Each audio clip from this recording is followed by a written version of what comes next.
L'utilitaire IRM particules chargées vous permettra d'obtenir les informations les plus importantes concernant donc l'interaction des particules chargées avec la matière. Donc là encore, comme pour IRM photon, vous avez un tableau qui vous permet de définir vos paramètres d'entrée. Donc vous pouvez travailler là encore en fluence, en débit de fluence ou avec une source ponctuelle à une distance donnée. Vous pouvez paramétrer ensuite l'énergie initiale de votre particule chargée, ici un MeV, 1000 keV.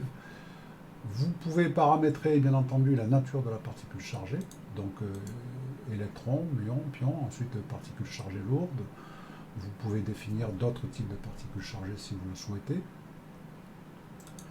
En fonction de ces paramètres d'entrée, puis de la nature de la cible, donc ici de l'eau, ou vous pouvez là encore prendre un tissu biologique, dans ce cas particulier, au-delà des doses, pour obtenir des équivalents de doses, y compris des facteurs de qualité pour les particules chargées lourdes. Donc vous obtenez un grand nombre d'informations. L'essentiel est représenté sur ce graphe ici. Sur ce graphe, vous avez donc, sur cet axe-là, vous pouvez lire l'énergie, la chute en énergie, puisque la particule est freinée continuellement, et la particule finit par s'arrêter, donc l'énergie cinétique est nulle. En bleu, vous avez donc le pouvoir d'arrêt, d'accord, avec, pour les électrons, un phénomène de pic de Bragg en fin de parcours. Voilà. Et vous pouvez vous promener sur ce profil. Voilà, vous pouvez obtenir des informations sur l'énergie à une profondeur donnée, sur le pouvoir d'arrêt à une profondeur donnée, etc. Bon.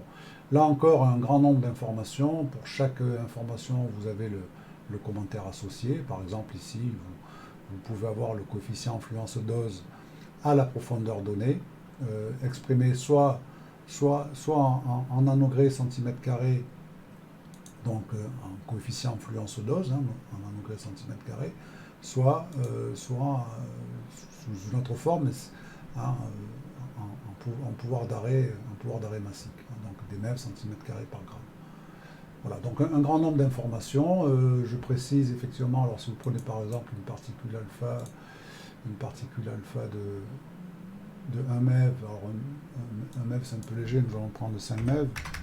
Voilà, si vous prenez une particule alpha standard de 5 MeV, hein, vous retrouvez ici un pouvoir d'arrêt qui évolue avec un pic de Bragg plus marqué, et avec, concernant les tissus biologiques, vous avez le facteur de qualité, vous avez le coefficient influence équivalent de dose, etc.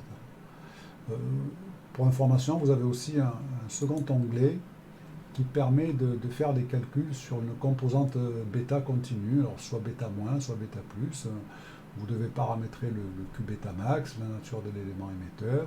Ensuite, vous construisez le schéma d'irradiation, donc une activité donnée, une intensité donnée, une distance d'irradiation, et puis la nature de la matière entre la source et le point de dose. Hein. Vous pouvez mettre des écrans, où ici le calcul est fait dans l'air.